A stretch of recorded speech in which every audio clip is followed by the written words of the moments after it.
No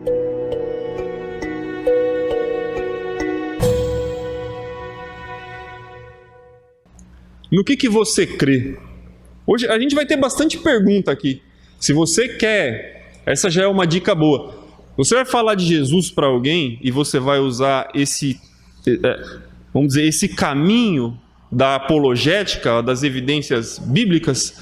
Faça muitas perguntas. Faça perguntas. Às vezes a gente vai falar de Jesus e quer falar muito, né? E quer falar tudo que a pessoa precisa ouvir. E às vezes a gente precisa ouvir mais do que a pessoa pensa, como ela já enxerga as coisas. Você não precisa ficar, às vezes, gastando cartucho, né, vamos dizer assim, com coisas que a pessoa ela já entende algumas coisas. Você não vai ficar tentando provar para ela que Deus criou o mundo se ela já crê nisso. Vamos para o próximo passo. Então, fazer perguntas é importante. A gente vai ter bastante perguntas. E a primeira que eu quero pôr aqui é: no que você crê? Falando sobre a Terra, o Sistema Solar, a Via Láctea ou o universo inteiro. Você crê que Deus criou o mundo? Ou você crê que o mundo veio de uma explosão, de uma bola de gude, onde ali dentro estavam contidas o tempo, a energia, a matéria, o espaço, e o universo veio a ser o que é hoje? O que você crê? Você crê que Deus disse? Ou você crê cabum? O que vocês acreditam? O cristão hoje, ele vive a estigma do ignorante. Infelizmente, se você disser que você acredita em Adão e Eva, as pessoas vão rir de você. E aí? O que você vai fazer? Vai tentar contornar aquilo que a Bíblia diz que é a verdade para poder não ser escarnecido na frente dos outros? Vai negar de vez aquilo que ela fala? Ou vai defender a sua fé? E se for defender a fé, como vai fazer? Quando alguém disser para você: não, você está de brincadeira que você acredita em Adão e Eva, né? Você vai falar o quê? Eu acredito. Ou você vai falar: não, não é bem assim que está escrito lá. É simbólico. A mensagem de Gênesis é uma alegoria. Não é literal. O que você vai responder? Você pode até dizer: eu creio. Mas você sabe qual é a pergunta que a pessoa vai fazer depois, né? Então me convence. Então me explica. Como é? E aí, como que nós vamos explicar? Vocês estão aqui para isso. De qualquer maneira, eu não tenho vergonha de dizer: eu acredito na criação.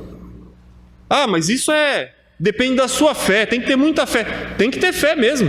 A Bíblia não nega isso. É pela fé. Hebreus 11, verso 6 diz que pela fé nós entendemos que foi o universo, todo o universo, tudo que há, formado através do quê? Da palavra de Deus. De maneira que tudo que é visível, tudo que nós vemos, veio a existir daquelas coisas que não aparecem. Deus estava lá e ninguém via. Jesus estava lá e ninguém via. E do que nada se via, tudo se formou pelo poder da palavra de Deus. Eu não tenho vergonha disso. Você tem? Alguém tem? Alguém tem vergonha de dizer que tem fé? Realmente, nós precisamos ter fé para acreditar na criação. Por quê? Porque isso não é algo que a gente vai conseguir viajar, né? Quantos mil anos atrás, e falar: Deus, faz de novo para eu assistir, né? Para que eu creia. Já foi, já fez, não vai acontecer de novo. Não adianta a gente dar uma de Tomé, né? E querer que Deus apareça e mostre. Não, nós vamos ter que crer realmente que Ele fez.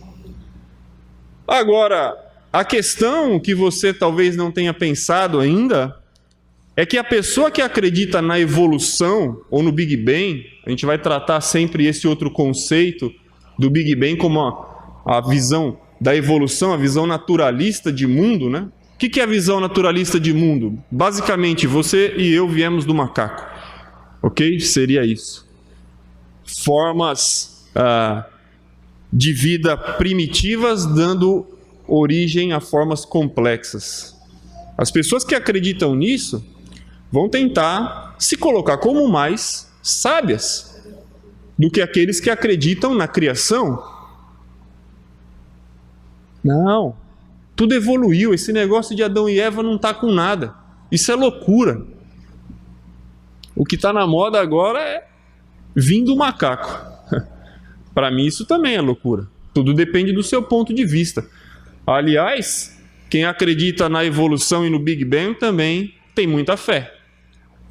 Tem muita fé porque para que a gente elimine a fé, o que eu preciso? Eu preciso provar. A fé é definida aqui em Hebreus, capítulo 11 ainda, só que no versículo 1 vai dizer o quê? A fé não é a certeza das coisas que nós esperamos e convicção de fatos que não vemos. Eu tenho certeza e tenho convicção do que eu espero e do que eu não vejo. A fé eu não levo para o laboratório, coloco num tubo de ensaio, chacoalho, misturo com outros elementos e pumba, apareceu a fé. A fé não se faz assim. Nós não conseguimos reproduzir a fé por meio de coisas testáveis. A fé é algo que vem para dentro de nós. E a pessoa que acredita na evolução, ela consegue levar isso para dentro do laboratório? Não. Ela consegue mostrar como que a explosão aconteceu, como eles supõem, entre 12 e 15 bilhões de anos atrás? Não. Isso não são coisas testáveis. Nenhum cientista, por mais sábio que seja, nem Einstein, conseguiria reproduzir essa explosão ou essa geração espontânea inicial num laboratório. Então, o que Einstein tinha de montão? Fé. Igual eu e você. Ele acredita que foi um Big Bang. Ele acredita que evoluiu. Eu acredito que não. O que você acredita? Tenha isso em mente. As pessoas que professam essa visão de evolução se baseiam também na sua fé. Os elementos fundamentais para se provar essa tese nunca foram concretizados.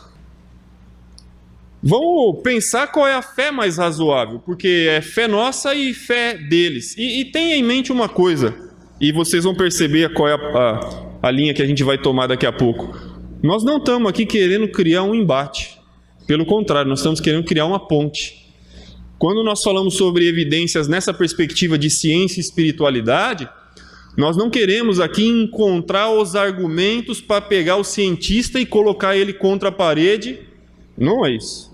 Nós queremos aqui entender como dialogar para conseguir levar o evangelho para ele. Porque o nome de Jesus ele não quer ouvir. Deus, essas coisas aí, ele não quer ouvir. Então, como nós vamos criar uma ponte para que ele dê ouvidos a essa mensagem, tá? Qual é a fé mais razoável? Big Bang ou criação? Há um Deus ou não há um Deus? Essa é a questão. Se nós acreditamos na criação, há um Deus.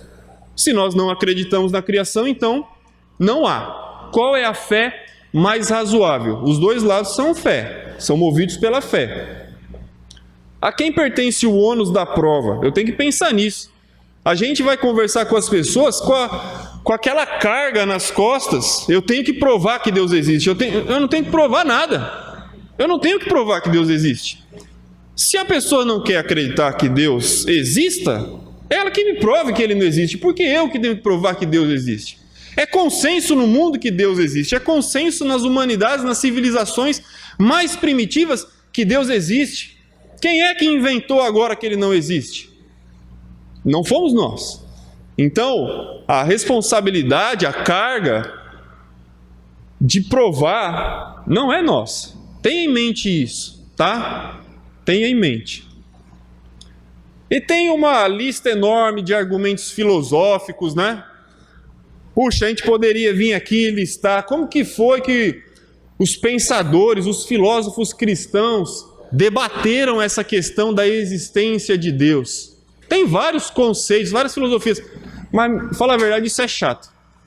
É chato e não vai ajudar no nosso dia a dia. Conceitos filosóficos não vão ajudar, não. Não vão ajudar. Então vamos tentar ir um pouquinho mais para a parte prática, né? Conceito só para você ver como é chato, filosofia, conceitos filosóficos da existência de Deus. Argumento ontológico, argumento cosmológico, argumento do movimento, ou primeiro motor, argumento teleológico. Alguém quer ouvir sobre isso? Não, eu não vim aqui para ouvir sobre isso. Então, vamos para a próxima página. Vamos para o nosso dia a dia, o que importa, né? Nós acreditamos que há um Deus, não acreditamos? Se há um Deus, então a criação ela é real. O Jardim do Éden é real ou não? Quando nós pensamos nos textos de Gênesis de 1 a 9, a gente está falando desde a criação do homem até o final do dilúvio. Isso é literal ou é figurado? É literal ou é figurado? Essa é uma pergunta interessante, que a gente vive no tempo do liberalismo, até religioso, né? E nada mais é o que parece ser. Nem a Bíblia é o que ela realmente diz ser. É assim que as pessoas falam aí fora. Aí você vai perguntar para uma pessoa assim: é verdade esse negócio que Adão foi feito do pó da terra? Não. É figurado. É alegórico. Deus fala que é do pó da terra, mas não é exatamente isso que está escrito lá. É ou não é? E aí? O que a gente acredita? Primeiro a gente tem que definir o que nós acreditamos, né? Porque dificilmente a gente vai conseguir abrir diálogo com alguém se a gente não tiver dentro de nós a certeza da nossa fé. Como que eu vou convencer o outro daquilo que nem eu mesmo ainda estou convencido? Então, pensando em Gênesis 1 a 9, literal ou figurado? Pensa só, o mundo foi criado realmente em uma semana, o universo? Adão veio realmente do pó da terra? Realmente não havia nada antes? Realmente quando Deus disse, as coisas aconteceram? Realmente todas as formas de vida foram criadas por Deus? Realmente todas elas prontas e perfeitas e funcionando? É assim mesmo? Vocês têm... Já parou para se fazer essas perguntas? Realmente Eva saiu da costela de Adão? Se eu não tiver bem esclarecido na minha mente aquilo que eu creio, não vou conseguir usar as Escrituras para que outras pessoas cheguem perto de Deus. Olha só, o relato do livro de Gênesis é literal ou figurado? Eu vou mostrar para vocês, eu não, né? A Bíblia vai mostrar que é literal, extremamente literal. Jesus mencionou diversas vezes o livro de Gênesis como um livro literal. Está aí um exemplo, Mateus 19, de 4 a 5, quando Jesus é questionado pelos líderes religiosos a respeito da questão do divórcio. E ele vai responder para aqueles líderes: vocês não leram que o Criador, presta atenção nas palavras de Jesus, desde o princípio os fez homem e mulher, e que disse: por essa causa deixará o homem pai e mãe e se unirá à sua mulher, tornando-se os dois uma só carne. Jesus pergunta para os líderes religiosos: vocês nunca leram isso? Jesus está citando o que aqui? Ele está citando Gênesis 2. Ele está citando que o Criador, Deus, é o Elohim, é o Deus Criador que se apresenta lá em Gênesis no princípio. Ele fez o homem, ele fez a mulher, e ele disse essas palavras: por esta causa deixará o homem pai e mãe e se unirá à sua mulher, tornando-se os dois uma só carne. E você pode abrir sua Bíblia, Gênesis 2:24, você vai achar isso lá. Jesus não deixa sombra de dúvidas. Gênesis é literal. Jesus repete exatamente as mesmas palavras, palavra por palavra, para que não haja sombra de dúvida. O que está escrito em Gênesis, Jesus diz, foi assim mesmo que aconteceu. Mateus 24, do 37 ao 39, Jesus falando, né, como seria o fim de todas as coisas, ele vai dizer que assim como nos dias de Noé, também será a vinda do Filho do Homem. Porquanto, assim como nos dias anteriores ao dilúvio, como que as pessoas viviam? Comiam, bebiam, se casavam, davam-se em casamento, até o dia em que Noé entrou na arca. E ninguém percebeu. Senão, quando veio o dilúvio e os levou a todos. Assim será também a vinda do Filho do Homem. Jesus ele vai lá em Gênesis para dizer o quê? O dilúvio era só uma invenção, foi isso que Jesus disse? O dilúvio não aconteceu, foi isso que Jesus disse? Não. Ele diz, Noé é real, o dilúvio é real, as coisas aconteceram como estão relatadas, e se você for lá em Gênesis capítulo 7, você vai ver que as coisas aconteceram, e Jesus se refere a elas como verdadeiras. O que mais? Paulo também, Romanos capítulo 5, 12 e 14, ele vai dizer, assim como por um só homem entrou o pecado no mundo e pelo pecado a morte, não foi isso que aconteceu? Foi, se você for lá em Gênesis 3, você vai ver. O pecado não estava no mundo, e por meio de um homem ele entrou, e quando ele entrou, entrou também a morte. E a morte reinou desde Adão. Paulo está se referindo a Gênesis, aquele evento no Éden. É verdade mesmo que uma serpente apareceu lá? É verdade. Falou com Eva. Os relatos são mencionados como acontecimentos reais no Novo Testamento. 1 Timóteo 2, 13 e 14, mesma coisa.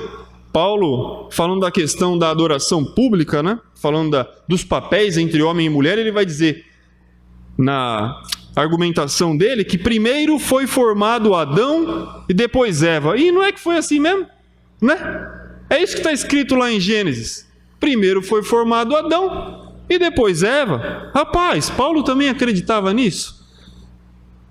E Adão não foi iludido, mas a mulher, sendo enganada, caiu em transgressão. Olha, e é isso aí também. Porque a serpente enganou primeiro quem?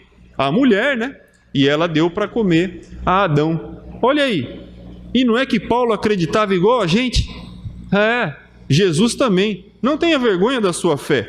Gênesis é literal. E temos vários outros relatos. O irmão ali falou sobre Jonas. Jesus vai falar. Muita gente diz, não, na verdade, Jonas não foi engolido pelo peixe. Era só uma... Foi engolido sim. Olha aí o que Jesus diz. Uma geração má, falando da sua própria, e adúltera, pede um sinal. Mas nenhum sinal lhe será dado, senão o do profeta Jonas. Porque assim como esteve Jonas 3 dias e 3 noites no ventre do grande peixe, assim o Filho do Homem estará 3 dias e 3 noites no coração da terra. Jesus diz, Jonas esteve na barriga do peixe. Jesus não deixa sombra de dúvida. Jesus, fala a verdade para mim. Jonas foi mesmo na barriga do peixe? Foi. Que mais? Marcos 12, 24 a 27, Jesus vai responder, Vocês erram, a questão dos saduceus ali com Jesus. Vocês não conhecem as Escrituras e nem o poder de Deus. A respeito da ressurreição dos mortos, vocês não leram? Jesus vai dizer, vocês não leram? Leia, porque o que está escrito lá é verdade. Vocês não leram no livro de Moisés, naquele trecho referente à sarça, como Deus lhe falou, eu sou o Deus de Abraão, o Deus de Isaac, o Deus de Jacó. Lembra Êxodo 3? Moisés pastoreando as ovelhas do seu sogro, Jetro, e aí Deus aparece para ele, num arbusto que queimava, mas não queimava, Queimava, mas não incendia, não se consumia. Aí você vai falar, é verdade? É verdade. Então a primeira coisa que a gente tem que ter em mente é que a gente precisa acreditar na Bíblia. Porque se eu tenho dúvidas a respeito da Bíblia, a hora que eu chegar para conversar com alguém sobre Jesus, sabe o que vai acontecer? Da conversa sai eu e ele sem acreditar em Deus. Então eu preciso ter certeza do que eu acredito. Eu preciso olhar aqui e falar, não, Jesus se referiu a essas coisas aqui e falou, eram verdades. E eu tenho certeza, mas o outro está falando, pode ser que ele não se convença, mas eu não abandono a minha fé, porque eu tenho certeza